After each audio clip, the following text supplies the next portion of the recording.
Kerala university MBA പരീക്ഷയുടെ ഉത്തരക്കടലാസ് നഷ്ടമായതിൽ അടിയന്തര യോഗം വിളിച്ച് വൈസ് ചാൻസലർ. ചൊവ്വാഴ്ചയാണ് യോഗം. വീണ്ടും പരീക്ഷ നിശ്ചയിച്ചതോടെ വിദേശത്തുൾപ്പെടെ ജോലിക്ക് കയറിയ വിദ്യാർത്ഥികൾ പ്രതിസന്ധിയിലായി. തന്റെ ഭാഗത്തു നിന്നാണ് വീഴ്ചയുണ്ടായെന്ന് ഉത്തരക്കടലാസ് ഏറ്റുവാങ്ങിയ അധ്യാപകൻ 24നോട് പറഞ്ഞു. അധ്യാപകനെതിരെ സർവകലാശാല നടപടിയെടുക്കും. കഴിഞ്ഞ ദിവസമാണ് 3ാം സെമസ്റ്റർ പ്രോജക്ട് ഫിനാൻസ് പരീക്ഷ വീണ്ടും ഏപ്രിൽ 7 നടത്തുന്നുവെന്ന അറിയിപ്പ് യൂണിവേഴ്സിറ്റിയിൽ നിന്ന് വിദ്യാർത്ഥികൾക്ക് ലഭിച്ചത്.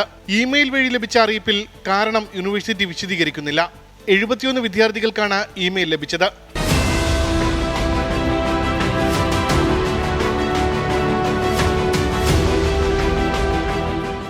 മൂല്യനിർണ്ണയത്തിനായി കൈമാറിയ ഉത്തരക്കടലാസുകൾ അധ്യാപകനിൽ നിന്ന് നഷ്ടപ്പെട്ടെന്ന വിവരം ഇതിനു പിന്നാലെ പുറത്തു വന്നു. മൂല്യനിർണ്ണയത്തിന്റെ പാറ്റേൺ മനസ്സിലാക്കാൻ യൂണിവേഴ്സിറ്റിയിലേക്ക് നേരിട്ട് വരുമ്പോൾ പാലക്കാടിനും ആലത്തൂരിനും ഇടയിൽ വെച്ച് ഉത്തരക്കടലാസ് നഷ്ടപ്പെട്ടു എന്നാണ് വിശദീകരണം. പിന്നാലെ ഉത്തരക്കടലാസ് നഷ്ടപ്പെട്ട വിവരം പോലീസിൽ പരാതി നൽകിയെന്നും തന്റെ ഭാഗത്ത് വീഴ്ച വന്നുവെന്നും അധ്യാപകൻ 24നോട് പറഞ്ഞു.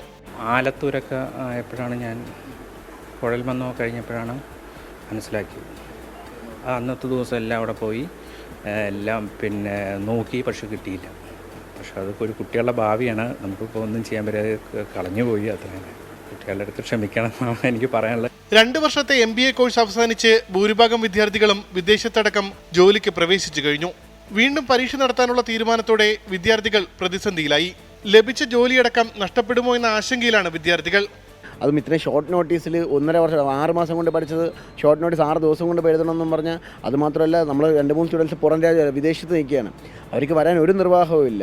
എസ്4ൻ്റെ പേപ്പർ ഇനി കാണാനാവുമല്ലോ. അത് യൂണിവേഴ്സിറ്റി റെസ്പോൺസിബിലിറ്റി ഒഴിയാണ് ഈ എക്സാം വീണ്ടും കൺസിഡർ ചെയ്തുകൊണ്ട്.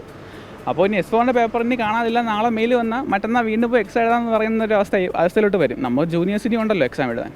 വൈസ് ചാൻസലർ വിളിച്ച യൂണിവേഴ്സിറ്റി പരീക്ഷാ വിഭാഗത്തിന്റെ അടിയന്തര യോഗം ചൊവ്വാഴ്ച ചേരും. പരീക്ഷാ തീയതി നീട്ടി നൽകാനാണ് ആലോചന.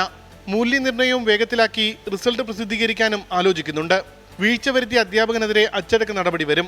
അധ്യാപകനോട് യൂണിവേഴ്സിറ്റി വിശദീകരണം തേടിയിട്ടുണ്ട്. 24 തിരുവനന്തപുരം.